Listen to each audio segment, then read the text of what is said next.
Climate mitigation and adaptation methods dominated delegates' conversation at the 4th Kusi Ideas Festival at Karura Forest here in Nairobi, with corporates challenged to shore up more resources for climate financing. This year's theme centered on climate change equally saw the dire call for collaboration and strategic partnerships to avert more adverse effects of climate change in health, business and agriculture. NTV's Brian George Otieno now recaps the conference's day one. But the question is being asked. According to the United Nations Environment Programme, Africa contributes 3.8% of the global pollution through carbon emissions. Despite being a dismal contributor to the climate change, the continent bears the brunt of this phenomenon. Closer home, the drought that has ravaged at least 15 counties in the last 2 years has left the country food insecure, a phenomenon that is creating a ripple effect even to the education sector.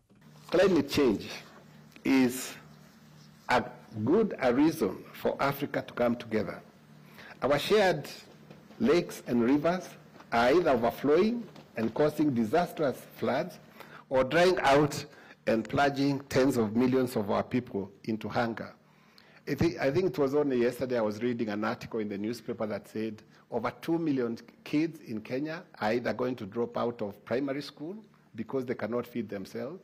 And the projections was that even by January next year, as many as 3 million kids may not go back to school. It is for this reason that delegates of this year's Kusi Ideas have emphasized the importance of green financing and adoption of renewable energy to proactively respond to the adverse effects of climate change already felt in the country. Adaptation and mitigation. And while at it, captains of industry have discouraged working in silos as the task is momentous and needs many hands. Let me be biased, given where I come from. So, north of Isiolo, right? You need meaningful funding to turn northern Kenya into, get us out of pastoralism and banditry and etc. But how many single institutions would bet on that initiative? So we must come in and share risks. We must come in and whether our foundations and how we deploy it, we must bring them into a pool and deploy it to create scale, to create meaning. Now more than ever, businesses are faced by the dilemma of sustaining lives and livelihoods while still making profits.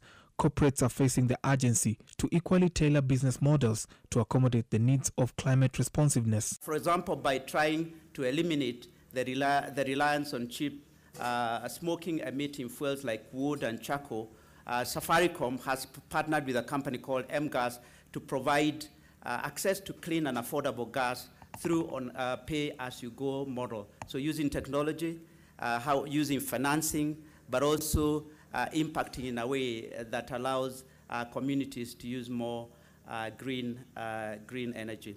The third takeout from COP27, and probably the most crucial and was also discussed earlier, was around finance. The presidential event pioneered by Nation Media Group climaxes tomorrow with expectations on key resolutions aimed at advancing more financing toward tree planting, green energy and sustainable agriculture.